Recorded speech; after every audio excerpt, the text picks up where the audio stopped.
Lake Katwe lies within the Katwe-Korongo volcanic field in Kasese district, western Uganda.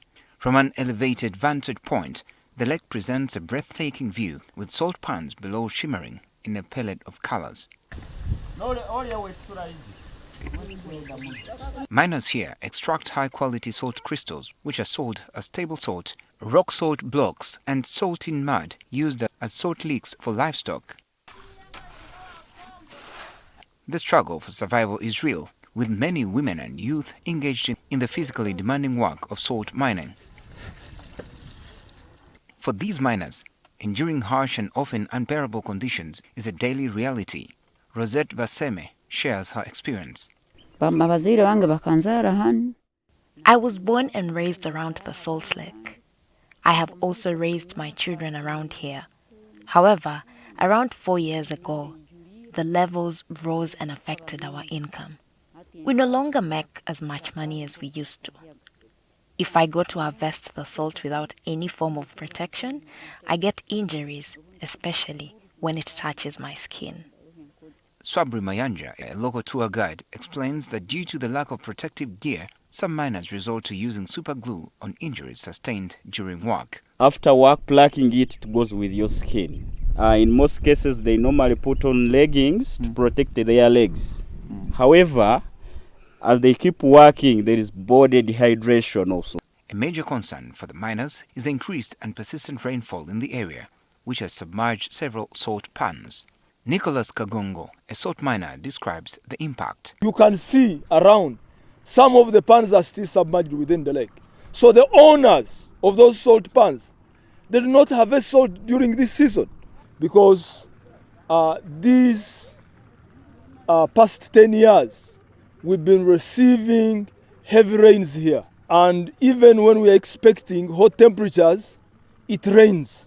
Always when it rains, the rainwater dilutes the concentration of the salt water, so we cannot get salt. He attributes the disruption to the effects of climate change. The number has reduced from like 6,000 to around 5,000 people. Why?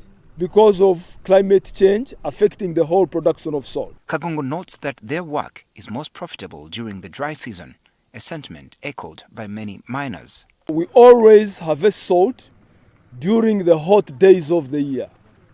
We depend on hot temperatures.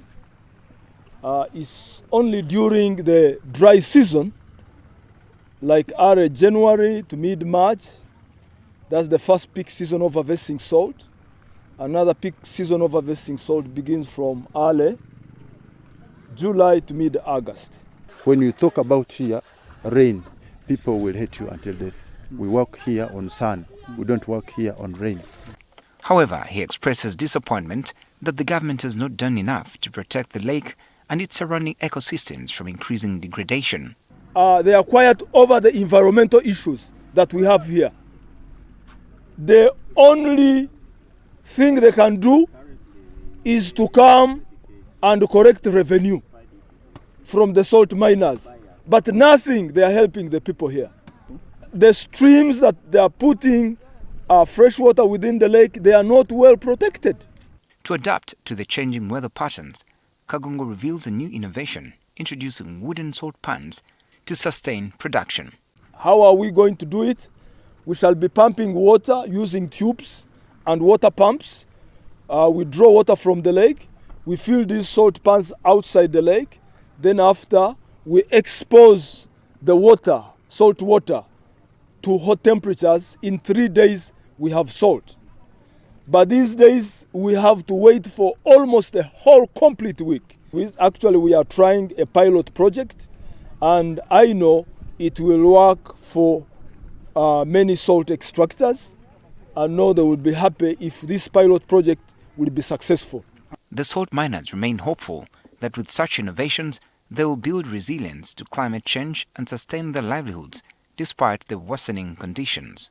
The bags behind me are full of salt that has been mined from this area. This is Lake Katwe that has about 25,000 salt pans. The area is employing over 5,000 people majority of whom are women and young people. However, the leaders are concerned that with the changing climate, many of these would lose their livelihoods. I'm Benjamin Jumbe, NTV here in Katwe.